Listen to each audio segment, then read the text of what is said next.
Hello dears, welcome back. നമ്മളിന്ന് practice ചെയ്യാൻ പോകുന്നത് ടൈപ്പ് ഓഫ് സെൻറ്റൻസ് എന്താണെന്ന് അറിയാം. നമ്മളിപ്പോൾ പാസ്റ്റിൽ നടന്നൊരു കാര്യം ഇപ്പോഴും ഈ പ്രസൻറ്റിലും ഇങ്ങനെ കണ്ടിന്യൂ ചെയ്തുകൊണ്ടിരിക്കുന്ന കാര്യങ്ങളുണ്ടായിരിക്കുമല്ലേ. പാസ്റ്റിൽ നമ്മൾ തുടങ്ങി വെച്ചൊരു കാര്യം എന്താണ് ഇപ്പോഴും അത് കണ്ടിന്യൂ ചെയ്തുകൊണ്ടിരിക്കുന്നുണ്ടായിരിക്കും അല്ലേ. അങ്ങനെയുള്ള കാര്യങ്ങൾ എങ്ങനെയാണ് ഇംഗ്ലീഷിൽ നമ്മൾ പറയുക എന്നുള്ളതാണ് ഇന്നത്തെ വീഡിയോയിൽ നമ്മൾ പഠിക്കാൻ പോകുന്നത്. അതായത് ഫോർ എക്സാമ്പിൾ ഞാൻ 3 വർഷമായിട്ട് ആ ഓഫീസിൽ വർക്ക് ചെയ്തുകൊണ്ടിരിക്കുകയാണ്. ഞാൻ 3 വർഷമായിട്ട് ആ ഓഫീസിൽ വർക്ക് ചെയ്തുകൊണ്ടിരിക്കുകയാണ്. അതായത് 3 വർഷമായിട്ട് വർക്ക് ചെയ്തുകൊണ്ടിരിക്കുക അല്ലേ. അപ്പോൾ 3 വർഷം മുന്നേ വർക്ക് ചെയ്ത് തുടങ്ങിയിരിക്കുന്നു അല്ലേ. പാസ്റ്റിൽ നടന്നൊരു സംഭവമാണ്. ഇപ്പോഴും ഞാൻ എന്ത് ചെയ്യുന്നുണ്ട്, വർക്ക് ചെയ്യുന്നുണ്ട്. മനസ്സിലാവുന്നുണ്ടല്ലോ. മുമ്പേ തുടങ്ങി വെച്ച കാര്യം ഇപ്പോഴും കണ്ടിന്യൂ ചെയ്യുന്നുണ്ടെങ്കിൽ അങ്ങനെയുള്ള സെന്റൻസുകൾ എങ്ങനെ പറയാം എന്നുള്ളതാണ് നമ്മൾ ഇന്ന് പഠിക്കുന്നത്. ഞാൻ എക്സാമ്പിൾ പറയാം, എന്നിട്ട് നിങ്ങൾ പറയാ എങ്ങനെയാണത് ഫോം ചെയ്യുക എന്നുള്ളത് കേട്ടോ. I have been working in this office for 3 years. എങ്ങനെയാ പറഞ്ഞത്? I have been working in this office for 3 years. 3 വർഷമായിട്ട് ഞാൻ ഈ ഓഫീസിൽ വർക്ക് ചെയ്തുകൊണ്ടിരിക്കുകയാണ്. ഇനി അടുത്തൊരു എക്സാമ്പിൾ പറയാട്ടോ. അവള് ബസ് കാത്തു നിൽക്കുകയാണ് കേട്ടോ. എപ്പോൾ തൊട്ടിട്ടെന്ന് അറിയാം, 10 മണി മുതൽ അവള് ബസ് വെയിറ്റ് ചെയ്തുകൊണ്ടിരിക്കുകയാണ്. 10 മണി മുതൽ അവള് ബസ് വെയിറ്റ് ചെയ്തുകൊണ്ടിരിക്കുകയാണ്. എങ്ങനെ നമ്മൾ ഇംഗ്ലീഷിൽ പറയാം? അപ്പൊ ബസ് വെയിറ്റ് ചെയ്യാൻ തുടങ്ങിയിട്ട് പാസ്റ്റിലാണ്, കുറച്ച് നേരം അയക്കുന്നുണ്ട്, പക്ഷെ ഇപ്പോഴും അവൾ എന്താ ചെയ്യുന്നത്, വെയിറ്റ് ചെയ്യാണ് അല്ലെ. സോ നമ്മൾ അത് ഇംഗ്ലീഷിൽ പറയും, she has been waiting for the bus since 10 AM. എങ്ങനെയാ പറഞ്ഞത്? She has been waiting for the bus since 10 AM. അവള് വെയിറ്റ് ചെയ്തുകൊണ്ടിരിക്കുകയാണ്. എപ്പോ മുതല്? Since 10 AM. അടുത്തൊരു എക്സാമ്പിൾ നോക്കാം. അതായത് അവന് 3 വർഷത്തോളമായിട്ട് ഈ ഒരു ടീമില് കളിക്കുന്നുണ്ട്. 3 വർഷത്തോളമായിട്ട് അവന് ഈ ടീമില് കളിച്ചുകൊണ്ടിരിക്കുകയാണ്. 3 വർഷത്തോളമായിട്ട് അവന് ഈ ടീമില് കളിച്ചുകൊണ്ടിരിക്കുകയാണ്.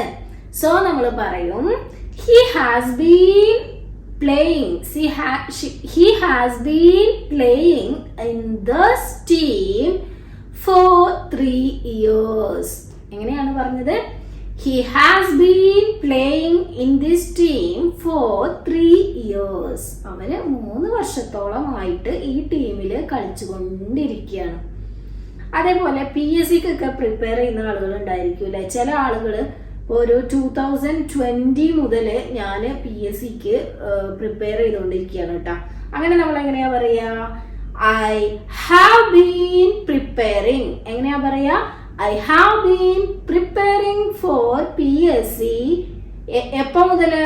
സിൻസ് 2020 മുതല് ഞാൻ PSCക്ക് പ്രിപ്പയർ ചെയ്തുകൊണ്ടിരിക്കുകയാണ്. ഇവിടെയുള്ള എല്ലാ സെന്റൻസുകളും നിങ്ങളൊന്ന് നോക്കിയേ ഒരേ ഫോമിലായിരിക്കും വന്നിട്ടുണ്ടായിരിക്കുക അല്ലെ. ഫസ്റ്റിലെ സെന്റൻസ് നോക്കിയേ.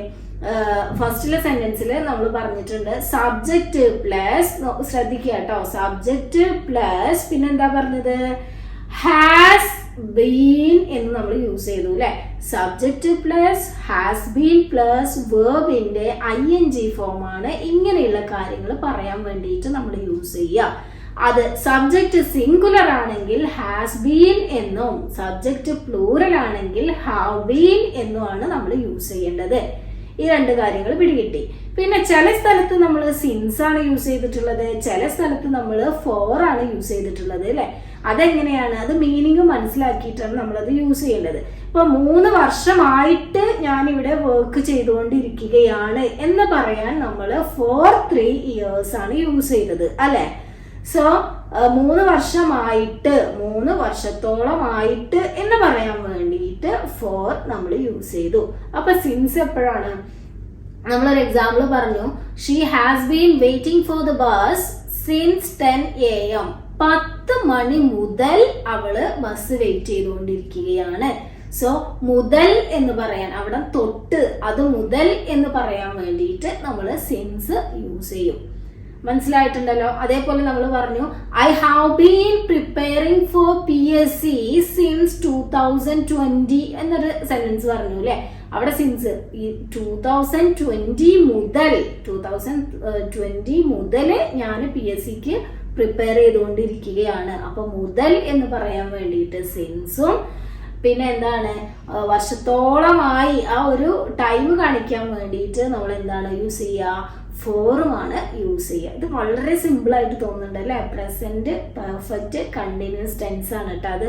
ഇതെന്താണ് അത് നമ്മൾ സംസാരത്തിൽ ഇത് ഏത് ടെൻസ് ആണ് എന്നൊന്നും പഠിക്കേണ്ട കാര്യമില്ല. പക്ഷെ എന്നാലും ഇത്രയും പഠിച്ച സ്ഥിതിക്ക് നമ്മൾ ഇതിനെ ഇംഗ്ലീഷിന്റെ ഭാഷയിൽ എന്താ പറയുക എന്നുള്ളത് നമ്മൾ അറിഞ്ഞിരിക്കണമല്ലോ. ഇതാണ് നമ്മുടെ പ്രസന്റ് പെർഫെക്റ്റ് കണ്ടിന്യൂസ് ടെൻസ് എന്ന് പറയുന്നത്. വളരെ സിമ്പിൾ ആണല്ലേ. നമ്മൾ പണ്ടൊക്കെ ഗ്രാമർ പഠിക്കുമ്പോൾ പ്രസന്റ് പെർഫെക്റ്റ് കണ്ടിന്യൂസ് ടെൻസ് എന്നൊക്കെ പറഞ്ഞ് കേൾക്കുമ്പോൾ തന്നെ നമുക്ക് എന്താണ് ഹെഡേക്കാണ്. ഇംഗ്ലീഷിനോടൊരു മടുപ്പും വെറുപ്പും ഫീൽ ചെയ്തിരുന്നു അല്ലേ. ഇനി അതിൻ്റെ ആവശ്യമൊന്നുമില്ല. ഈ രീതിയിൽ നമുക്ക് എല്ലാ ടെൻസുകളും ഏകദേശം നമ്മളുടെ ടെൻസിന്റെ ക്ലാസ് കംപ്ലീറ്റ് ചെയ്യാനായിക്കൊണ്ടിരിക്കുകയാണ്. ഇതിന്റെ മുന്നേ ബാക്കിയെല്ലാം നമ്മൾ ചെയ്ത് കഴിഞ്ഞു. എല്ലാം വളരെ ഈസി ആയിട്ടുള്ള മെത്തേഡിലാണ് നമ്മൾ ക്ലാസ് എടുത്തുകൊണ്ടിരിക്കുന്നത്. ഇത് കണ്ടുകൊണ്ടിരിക്കുന്നവർക്ക് അറിയാം. ഇനി കാണാത്തവരുണ്ടെങ്കിൽ ആദ്യത്തെ ടെൻസ് ഒക്കെ കണ്ടിട്ട് ഇങ്ങോട്ട് വരിക കേട്ടോ. എല്ലാം ഈസി ആയിട്ട് നിങ്ങൾക്ക് തോന്നും. അപ്പൊ നിങ്ങൾ എന്ത് ചെയ്യുക, ഇങ്ങനെയുള്ള സെന്റൻസുകൾ നിങ്ങൾ തന്നെ സ്വയം മേക്ക് ചെയ്യുക. എന്നിട്ട് കമന്റ് ബോക്സിൽ ഒന്ന് കമന്റ് ചെയ്യുക. നിങ്ങൾക്ക് എത്രത്തോളം മനസ്സിലായി എന്നുള്ള കാര്യം കൂടെ ഒന്ന് നിങ്ങൾ കമന്റ് ബോക്സിൽ കമന്റ് ചെയ്യുക. അപ്പോൾ വീഡിയോ ഇഷ്ടപ്പെട്ട ലൈക്ക് ചെയ്യുക, ഷെയർ ചെയ്യുക, സബ്സ്ക്രൈബ് ചെയ്യുക. Thanks for watching. Have A nice day.